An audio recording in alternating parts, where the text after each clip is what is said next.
Hey, glad you made it. Yeah, you, one scrolling through weird history and horror videos at 2 in the morning, like a sane, well-adjusted adult. I see you. Welcome back to another episode of Why the Past Was Worse Than You Remember. Tonight, we're diving into something a little darker. A story of plagues, punishments, and power grabs so violent, they make your office politics look like a pillow fight. Forget the castles and chivalry Hollywood sold you. This isn't about noble knights and fair maidens. No. This is about blood-drenched crowns, backstabbing courtiers, and one very dangerous woman known in whispers as the Crimson Regent. And because history has a wicked sense of humor, her tale ties in with a long-dead queen whose burial chamber was so cursed, people still refuse to speak her name above ground. We're going to weave them together because fate, and let's be honest, good storytelling loves a sick little joke.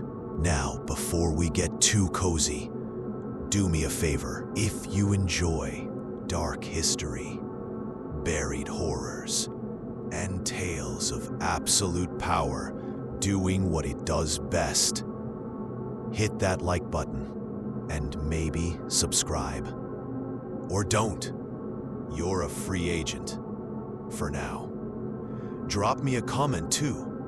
Let me know where you're tuning in from and what ungodly hour it is for you. It's always weirdly comforting to know someone else out there is listening to ancient, blood-soaked stories when they should be sleeping. All right, dim the lights. Maybe turn on a fan for that soft background hum. And let's ease into tonight's journey together. Congratulations, you've just woken up in the year 1325. The good news? You're alive. The bad news? So are the fleas. Your bed's a half-rotted straw mattress stuffed with old hay and regret. The air stinks of wood smoke, unwashed bodies, and the unmistakable sour tang of plague somewhere nearby. And tonight, the old rulers are stirring in their graves. Welcome to the age of the Crimson Regent. You probably won't survive till dawn. The rise of the Crimson Regent. Soft ambient hum continues. Faint echoes of wind through stone corridors. Distant, dripping water. Let's rewind a little. Long before the world fell apart, before the plagues, the black suns, and the rivers that turned to ash, there was a woman named Selence Valruin, or as she's better remembered now, the Crimson Regent. She wasn't born in a palace.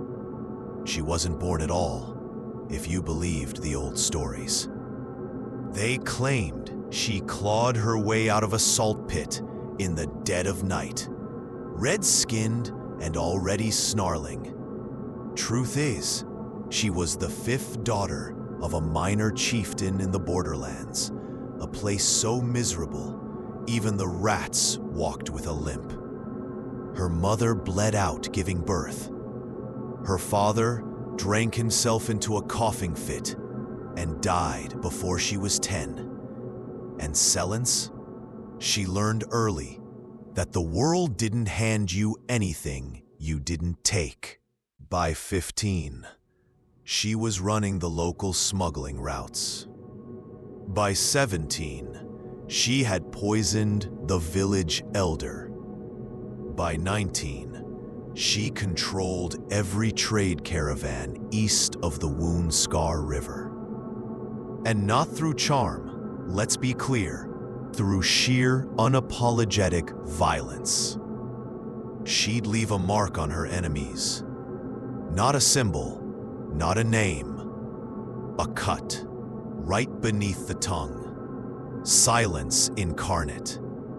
The message was simple. Speak against me, and bleed for it. And the world took notice. The ruling houses, already choking on their own paranoia, whispered her name with a mix of terror and awe. Because while kings played at politics, Selence played at survival. And survival was a dirtier, bloodier game. Then came the plague years, a sickness that turned the eyes black and made blood leak from the pores. Cities collapsed. Thrones were left empty. And in the capital, as the last of the royal bloodline burned on a pyre of half-rotted grain, Selence arrived. Not with an army, not with a priest's blessing, but with 7 men, a stolen banner, and a sack of severed heads. By nightfall, she held the city, and by dawn, she sat the throne, a throne made of twisted iron, bone, and the crumbling sigil of the old empire. She didn't claim to be queen. She didn't bother. She called herself regent. Temporary, she said. Just until order was restored. It wasn't, and no one else would wear a crown for the next 30 years. Now, here's where it gets interesting. Selence wasn't content to rule by sword alone. She understood what all good tyrants know. The dead make better loyalists than the living. So she ordered the construction of the Crimson Catacombs beneath the city.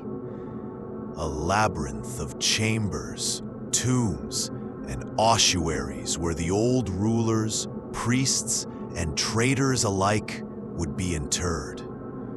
But not just buried, bathed in blood, sealed in red clay, and entombed in silence.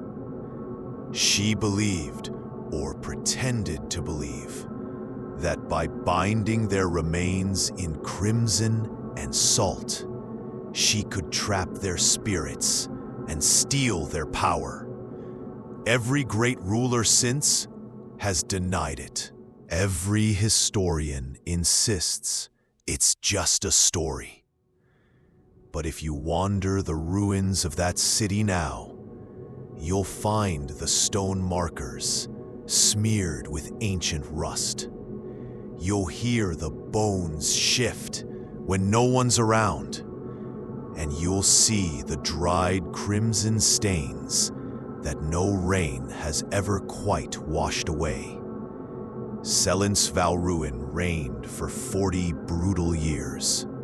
She expanded the Empire's reach, crushed 3 rebellions, and executed 9 of her own council members for plotting in the dark. By the time she died, there was no one left brave enough to question her. No one living, anyway. And that's where we pick up our next thread.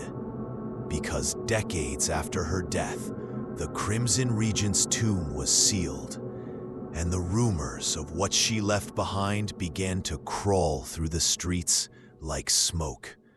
A mask, a chamber, a ritual, and a curse. But that, my friend, is for the next chapter. The buried chamber. All right, so picture this. It's been 63 years since the Crimson Regent took her final breath. The city she ruled, once a churning hive of filth, plague, and screaming, has quieted to a dull, twitching corpse of a place. The noble houses were gone. The marketplaces, empty. The catacombs, still sealed. or so they claimed. But here's the thing about secrets in a dead city. They don't stay buried. They fester. Enter Arlen Croft, a grave robber, a drunk, a man with the moral compass of a wet boot. Arlen wasn't a hero. He wasn't even particularly bright, but he did have one thing going for him: a nose for locked doors and the kind of arrogance that made him open them. One mist-soaked evening, with the sky bleeding rust and the wind carrying a sound like a child's whisper, Arlen stumbled upon a half-buried stone marker near the old Regent's mausoleum. Now, if he'd been a wiser man, he'd have left it there. But wisdom rarely puts food in your mouth, and old tombs, they were loaded. So down he went, through a fissure in the earth, slipping between walls of black salt and shattered bone. His lantern flickered, catching glimpses of half-mummified faces, their mouths frozen mid-scream. 1,000 generations of bad decisions lined those walls. After what felt like hours, or maybe days, time's a strange thing underground. Arlen reached the chamber. It wasn't a room in the way you might think. It was a hollow, circular vault carved deep into the earth. The walls were lined with red-stained statues, figures of the Regent's enemies, their features twisted in terror, their eyes gouged clean. A low mist clung to the floor, thick as syrup, and in the center, an iron sarcophagus, wrought with bones, crowned with jagged antlers, and etched with runes older than the spoken word. On its lid, a crude carving of Silence herself, eyes closed, a cruel half-smile on her lips. Most would have turned back. Most would have run. Arlen, he approached. The stories always say the chamber stank of death, of mold, iron, old rot. But what the records don't mention, what Arlen wrote later in a trembling, blood-stained hand, is the sound. A heartbeat. Slow, wet, steady, coming from within the coffin. He placed a hand on the cold, rusted lid, and it was warm. Now, any other grave robber would have fled, pissed themselves, or both. Arlen pried it open. Inside wasn't what he expected. No skeletal remains, no dried husk. What lay within was a mask, a crimson lacquered thing shaped to the Regent's face. The kind you couldn't tell was smiling or sneering. Beneath it, a bundle of old cloth, red as fresh blood, bound with salt-soaked twine. When Arlen touched it, the walls of the chamber trembled.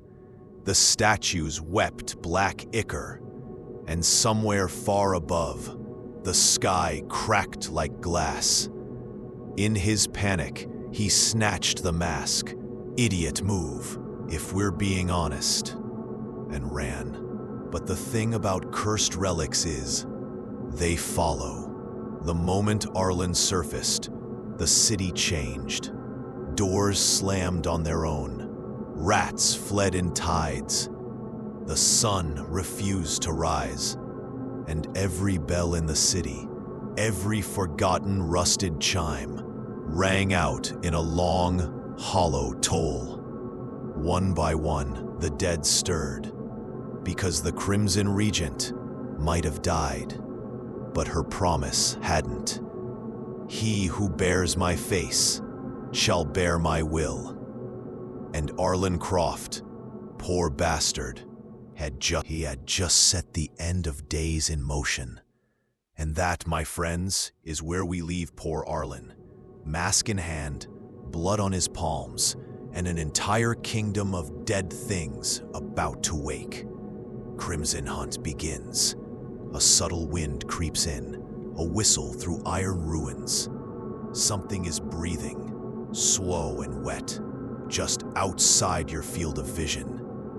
You ever see a city try to scream? It doesn't look the way you'd think. There's no noise, no flailing, no grand eruption of chaos.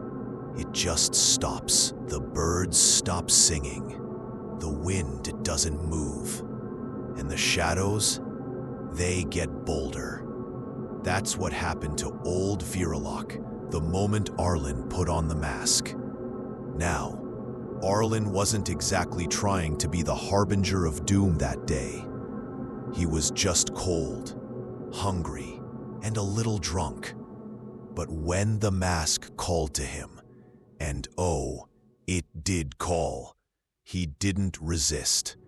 He lifted it to his face, trembling. Maybe out of fear, maybe reverence, maybe something darker he didn't quite recognize yet. The moment it touched his skin, it sank in, not gently, not politely. The mask melted like hot wax and threaded itself into his flesh, fusing bone to lacquer, nerve to nightmare. He didn't scream, because he couldn't. Instead, Arlen stood, straighter than he ever had, eyes gone black, mouth slack and twitching. The sky above Viralok split in two. Red lightning forked across the heavens. Clouds turned the color of old blood. The rain returned, but this time it burned. Not hot, but hungry. It hissed against stone, peeled paint from the walls, turned every river vein into a slurry of ash and salt. And then came the first scream. A child, alone in a crumbling watchtower, shrieked as something dragged itself out of the river below. Pale, tall, eyes missing, mouth sewn shut. It wasn't a demon. It was a remembered thing. One of the Crimson Regent's loyal dead. They were the ones who had buried alive for her. Those who drank ash in her name. Those who'd torn out their own tongues so they could only speak her words. And now, they were awake. One by one, they pulled themselves from mass graves, from bricked-up halls, from walls that should never have bled. They didn't walk, they hunted. By scent, by memory, by orders that echoed from beyond the veil. Their task was simple. Find the bearer, return the mask, or die beside him. But here's the part that no one understood. Not even Arlen. Not at first. The mask didn't just possess him, it fed him. Every step he took, every heartbeat, someone else lost theirs. A horse keeled over near the market. A merchant coughed blood and folded in half. A priest collapsed mid-sermon, choking on his own rosary. And Arlen, sweet, dumb Arlen, was growing stronger. He could hear them now. Not the dead, the living court. Voices that coiled around his spine, like vines in a great. They whispered names, places, things he had no business knowing, ancient words, forbidden feasts, songs that ended empires. And through it all, the Crimson Regent's voice, velvet, wicked, motherly, humming an old lullaby that hadn't been sung in 100 years. She wasn't dead, not really, just waiting, watching through the eyes of the mask. And now she had feet, hands, a tongue again, Arlen's. And so began the hunt. It started small. A few deaths here, a vanishing there. But within 3 days, the entire district of Dunshadow was gone. No screams, no signs of struggle, just ash outlines where people used to be, and salt circles burning on the floorboards. The loyal dead moved without sound, guided by something older than instinct. Their antlers scraped the ceilings. Their fingers twitched with memories of violence. And they would not stop, because the Crimson Regent was coming home, and her throne still warm. The Feast of Glass, where we learn what happens when a city throws a party for a god they accidentally resurrected. And trust me, the invitations were written in blood. The Feast of Glass hum beneath the sound of distant bells tolling. Not the welcoming kind. The kind that sound when someone's head hits the floor. You'd think a city in terror would have the good sense to stay indoors, bar the doors, maybe make peace with whatever deities left on duty. But Veerlock? This place was built different. See, in the old days, whenever something truly horrific crawled out of the dark, plague, war, sentient fog, the people did what any self-respecting doomed folk would do. They threw a feast. Why? Well, the thinking went like this. If you're going to die, you might as well do it with wine in your veins and meat in your teeth. And thus, by the second evening of Arlen's transformation, with loyal dead prowling the streets and blood pooling in alleyways, the surviving nobles declared a feast of glass. Now, if you're imagining some cheery medieval banquet with fat roast pheasants and drunken lute players, kindly hurl that image straight into the fire.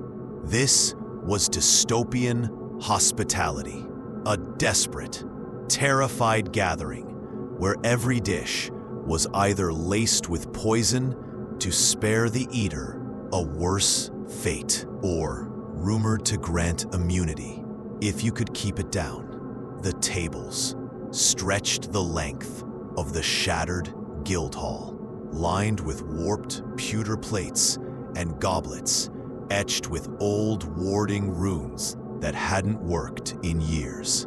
Candles bled wax like melting limbs. The wine, thick as oil, and the main course was a mystery no one dared name. Some said it was goat, some said pig. One particularly drunk miller swore it still blinked. At the head of the table sat Regent Olindra's old crown, tarnished, cracked, and resting on a pillow of crimson silk. It was meant as a symbol, a defiance, a reminder that the regent was dead and gone, and no mask or revenant would take Veerlock without a fight. But the fools forgot one thing: the crown. was hers, and it remembered. It started with the mirrors. Dozens of them, hung to ward off spirits, reflecting candlelight into every corner. They cracked, one by one. No sound, no tremor, just hairline fractures spidering outward as something moved behind them. A figure, tall, antlered, its face a bleeding smear of lacquer and bone. Arlen had arrived, except he wasn't Arlen anymore. They called him the Glass Regent now, a title passed by blood and scream. He didn't speak as he entered, didn't need to. The room froze. No one breathed. A child coughed somewhere near the back, and the thing that wore Arlen's skin turned its head in a way no man's neck should allow. The glass in the child's cup shattered. The wine inside turned black, and then the singing began. Low, wordless, a chorus of voices not in the room. It was the loyal dead, gathered unseen just outside the hall. Their song made your teeth ache, your vision blur. It wasn't a melody, it was a command. One by one, the nobles rose from their seats, hands trembling, eyes blank, and they danced, spinning in slow, shuddering circles, moving to a rhythm that had nothing to do with the music and everything to do with the mask's will. They shattered goblets against their own faces, tore ribbons from flesh like paper, laughed without sound, and the Glass Regent watched, expressionless. Then, with a single gesture, a crooked finger raised to the cracked crown, the feast ended. Every candle extinguished at once. The door slammed shut, and from within the hall came not screams, but the wet, frantic sound of feeding. When the sun rose over Viraloch the next day, a sickly red-tinged thing, the Guildhall stood silent. Inside, there was nothing left but a carpet of ash, cracked glass, and a single crimson pillow, bearing a new crown. It hadn't been made by human hands. The wind stirs again, a hollow, distant lullaby. The Bone Orchard, where the loyal dead return to claim their final debt, and the earth itself begins to bleed. And you'll want to keep the lights on for this one. The Bone Orchard, soft wind keening through dead branches. A lone bell tolls in the far distance. 1, 2, 3. There's a certain kind of silence that only cities of the dead know. It isn't peace, it's absence. The streets of Viraloch that morning felt like a lung, halfway between a scream and its last gasp. Footsteps echoed off stone walls, each step sharp, crisp, swallowed quickly by the oppressive hush. Even the rats kept to the shadows, eyes glinting like dull coins in the gloom. No birds sang, no market cries, no drunken ballads clung to the corners. Just the low hum of something beneath your skin, like fingertips brushing old bone. They called it the Bone Orchard, A patch of cursed earth at the city's edge, where the condemned were buried upright, so their souls would never rest. The ground there wasn't soil anymore. It was a mixture of ash, broken teeth, and dust-fine bone meal. Step too hard and you'd hear a crack, not of rock, but of someone's long-forgotten jaw. And yet, that's where the survivors gathered. The last of them, 30 maybe, clinging to half-scavenged relics and half-spoken prayers. Old Mother Eid swore she saw them moving beneath the earth. "The loyal dead," she rasped, voice thick as syrup. "They're writhing. Listen." And damn me if she wasn't right. If you held your breath, really held it, you could hear it too. A soft, wet sound, like flesh parting under a blade, or roots tearing loose from wet loam. And every so often, the earth would twitch. A ringed hand, a shattered mask, a tooth still stained with wine from last night's feast. Shadows melted into deeper darkness between the leaning grave markers. The trees themselves seemed to pull back, bark curling as if recoiling from whatever ancient wrong had taken root. Then came the cold, not the simple kind that pricks your skin, but a deep, marrow chill that settled in the chest and made every heartbeat sound too loud, too fragile. Heart hammering, blood rushing in your ears. From the far side of the orchard rose a figure, tall, cloaked in something that shifted between fabric and mist. Its face was a bone-white mask, expressionless, save for the delicate red streaks beneath the eye sockets. The glass regent had come to harvest his debt. He didn't speak, didn't need to. The air itself whispered, "Kneel," and gods help them. One by one, the survivors obeyed, even the priest. One man refused, a gravedigger named Hal, broad as a butcher's table and twice as stubborn. He spat, gripped his rusted spade, and charged. His footsteps sounded deafening, each crunch of bone and ash sharp as snapping twigs.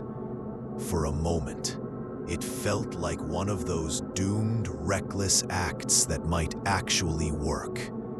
A legend born from desperation. And then the regent lifted one long, crooked finger. The ground opened. No flourish, no fire, just a sudden, wet, splitting sound as the earth cracked and the graves vomited forth their contents.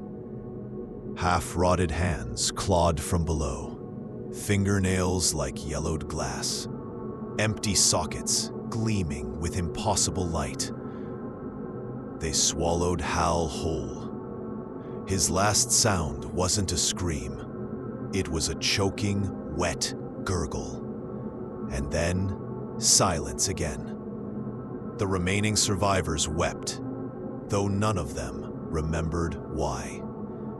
One by one, the glass regent approached each kneeling figure, pressing a withered, blood-soaked token into their palms. A fragment of bone, a tarnished coin, a lock of hair. Souvenirs, or perhaps markers. When he finished, he turned toward the rising sun, now little more than a bloated crimson smudge in the sky. And with him came the loyal dead. Their forms shimmered like heat on stone, indistinct, carrying ancient relics. Shattered helmets, cracked swords, bones tied with twine, and began their march toward the city's heart. The earth bled where they passed, and Virlock held its breath, waiting for the final act. A heartbeat, two, then the distant toll of a sin. The Mask Maker's truth, where the origins of the Regent's mask are carved from madness, and the last living witness remembers what should have stayed buried. And you're going to want to stay very, very close to the light for this one. The Mask Maker's truth. Soft, rhythmic tapping, the unmistakable sound of a chisel against bone. Every city has its forgotten corners. In Virlock, it was Hollow Quarter, a place so old even the rats had names for the streets. Walls sagged like weary shoulders. Doorways leaned as if trying to eavesdrop on long-dead conversations. The air was thick with the scent of grease-smoked tallow, mildew, and the metallic tang of blood. At the very heart of this festering burrow stood a workshop, a squat, windowless thing stitched together from old ship timbers and stones older than memory. Above the warped door, a wooden sign dangled, swaying in a wind that didn't exist. A single word, carved in dead tongues, Sanguinarium. The Mask Maker lived here, a man known only as Belin. Those who spoke his name claimed it tasted like iron on the tongue. He was the one who crafted the Regent's mask, the grotesque bone-white thing streaked with crimson tears. A relic older than the city itself, made not from clay or wood, but from something else. Something that had once begged. Tonight, a figure approached Belin's door. The footfalls were soft, but in the hush of the Hollow Quarter. They might as well have been hammer strikes on a coffin lid. It was Sella, one of the last surviving acolytes of the Old Order. Her skin pale as frost, hair hanging in damp ropes, eyes ringed in sleepless shadow. She knocked. Once. Twice. A pause. Then the door groaned open. The scent inside was unspeakable. A mixture of old wax, tannin, rot, and something disturbingly sweet. Shadows melted around the threshold, the light from the single flickering lantern inside, smearing across the walls like blood in water. Belin sat hunched over his workbench. His fingers, long and brittle, worked a chisel against a curved object clutched in his lap. It gleamed wetly in the dim light, a skull. Fresh. He didn't look up. Didn't need to. "You're late, girl." His voice was a rasp, the sound of old leaves scraping stone. Sella stepped inside, her heartbeat hammering in her ears. Each breath tasted of copper and dust. I saw them," she whispered. "In the bone orchard. The Regent, he's moving again." A low chuckle. Dry. Cracked. Of course he is. The chisel struck home with a sharp, wet crack.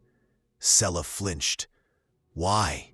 she demanded, voice trembling. "Why keep binding him? Why the masks?" At this, Belin finally raised his head. His eyes were clouded. The white shot through with threads of black. When he smiled, it revealed too many teeth. "You think the mask keeps him in check, child?" He chuckled again, a sound like old rope snapping under strain. "No, The mask doesn't imprison him. It feeds him. Every face I carve, every bone I shape, it binds a name to him, a debt. He set down the chisel, wiping his hands on a cloth, so stained it had lost all original color. The Regent was never one man. He's a harvest of sins, a reliquary of broken oaths, wearing flesh like a child's costume. The walls seemed to shudder at his words, shadows stretching toward them. And when the final mask is placed, when every debt is collected, he gestured toward the back room, a door sealed with rusted chains and ancient sigils, some still weeping dark ichor. This city dies, its heart cut out, and the Regent, he becomes the city itself. A distant bell tolled. 1, 2, 3. Sela turned to flee, footsteps echoing too loud against the stone floor. "Run while you can, girl," Billen croaked behind her. But there's nowhere left to go. As she bolted into the fog-choked streets, something moved behind the chains of the back room. A wet, scraping sound. A breath. A pulse. The Regent was coming, and the final mask was hers. Sound of rapid footsteps fading. Distant bells. A single door slamming shut.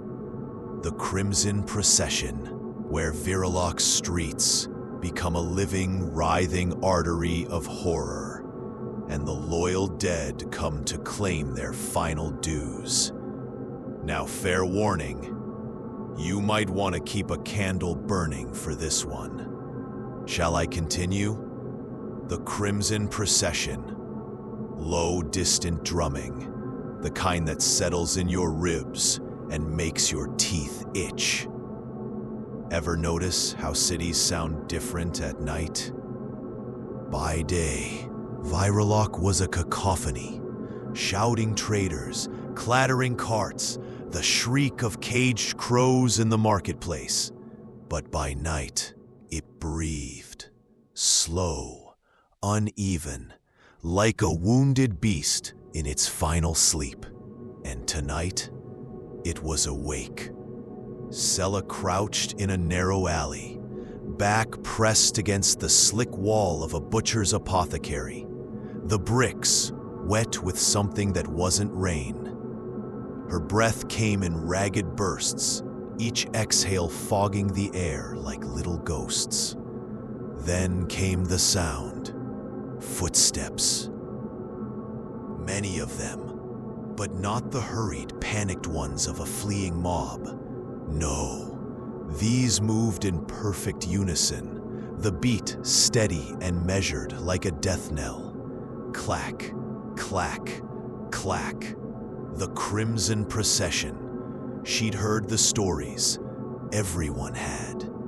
At the witching hour, the Regent's loyal dead rose from their catacombs beneath the city, winding through the streets like a single bleeding vein. Those caught watching were taken. Those who joined never left. Faint chanting drifted through the mist. Not words, not really. Just the ancient, bone-deep rhythm of syllables no living throat should remember.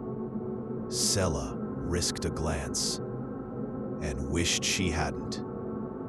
Figures in tattered ceremonial garb, once resplendent with crimson and gold, now reduced to faded, blood-stained shrouds.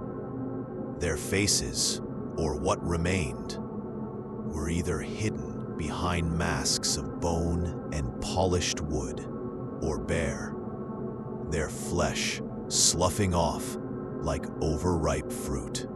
Empty eye sockets staring ahead, Each one carried an object, a rusted censer, a broken spear, a withered heart strung on a cord of sinew.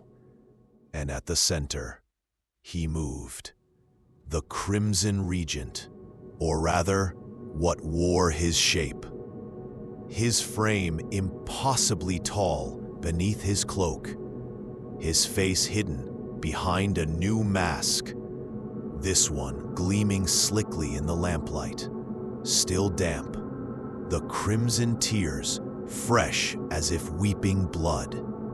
The air itself seemed to recoil from him. Every step he took left a faint smear upon the cobbles, like the city itself was bleeding. A sourceless wind pushed through the streets, carrying the stink of decay and old wax. The procession passed beneath a crumbling archway where once the names of Fearlock's founding families were carved, now worn away as though time itself refused to remember them. Seela felt her stomach twist. Her limbs refused to move. Then, one of the procession turned.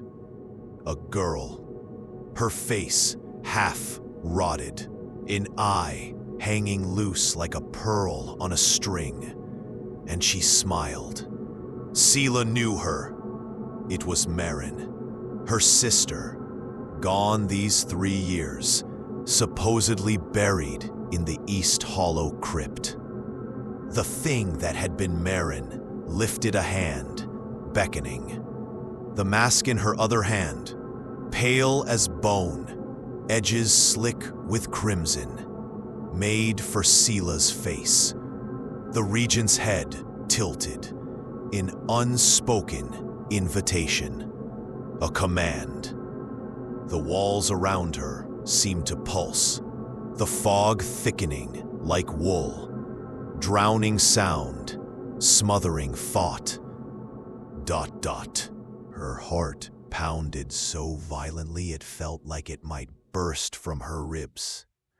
A single drop of cold sweat traced the curve of her spine. Then, a bell sounded. 4 slow, measured tolls. The procession stopped. The Regent raised one long, too thin hand, and every masked face turned to Seela's alley. No use hiding. They had known she was there the whole time. Seela, a voice, not hers, not alive. A chorus of whispers joined it, a rustle like dead leaves, dragged by the wind. Time to come home. She turned to run. The alley behind her was gone, replaced by endless rows of figures, masks glinting like teeth in the gloom, a wall of the dead, and in the very back, watching, the mask maker himself. Billin grinned, a sliver of bone white in the darkness. No more roads left, girl. The procession advanced, footsteps echoing, heart hammering, fog thickening, shadows melting into shadows, and Seela screamed. The Hollow Throne, the final reckoning, inside Fearlock's long-abandoned citadel, where the Regent's secret is revealed and the city's heartbeat takes its last stuttering gasp. Want me to proceed? The Hollow Throne. The sound of wind, hollow and endless, like breath through a cathedral of bones. When Seela woke, it wasn't with a start. There was no jolt, no gasp, no wild scramble to her feet, because she was already standing. The world around her bled together in endless shades of gray and red. The streets of Viralok, or what was left of them, stretched in impossible angles. Walls leaning inward, like the city itself was folding into a dying heart. Fog clung to her skin like wet silk, cold and heavy.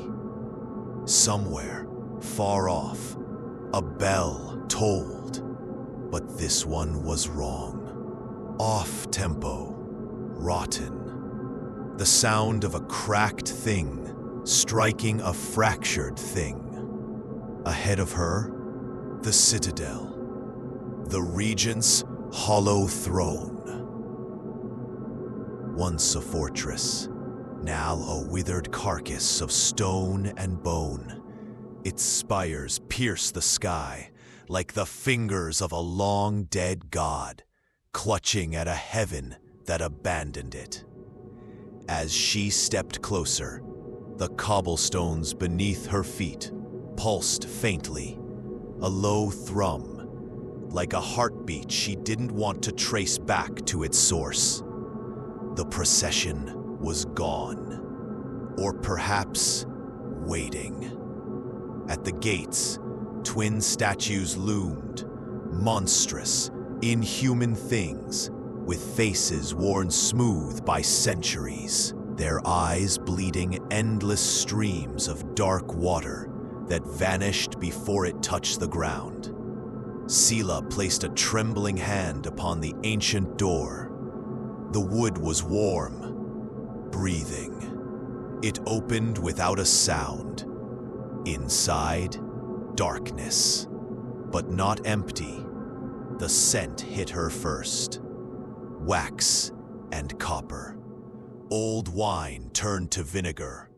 The sharp, sickly sweetness of flowers rotting in a closed room. And beneath it, the iron tang of blood. She stepped into the throne room. High above, banners hung like flayed skins. The crimson sigil of the regent, long faded, was barely visible now. A skeletal hand clutching a heart still beating. The walls shimmered faintly, as though slick with something wet and alive. Each step she took echoed in the vaulted chamber, the sound swallowed instantly by the thick air. And there, at the far end, sat the hollow throne, a thing of bone and rusted iron, tangled with roots long dead, and upon it, the regent, or what was left. A figure draped in ceremonial garb, his face obscured by a mask that seemed to pulse faintly with each beat of Sela's heart. The air rippled. Sela of Viralok, you came home. The voice wasn't spoken aloud. It bloomed inside her head, sourceless, ancient, heavy as stone. The regent rose, and with every step, the chamber changed. Pause. The air ripples. Many things change. 20. The walls cracked and bled. Shadows clung to him like parasites, his presence warping the space around him. His hands, long and skeletal, each tipped with claws of blackened bone, reached for her. This city is marrow and rot, and you, my final vessel. The procession reappeared, emerging from the gloom like wraiths, filling the hall with their masks and empty sockets.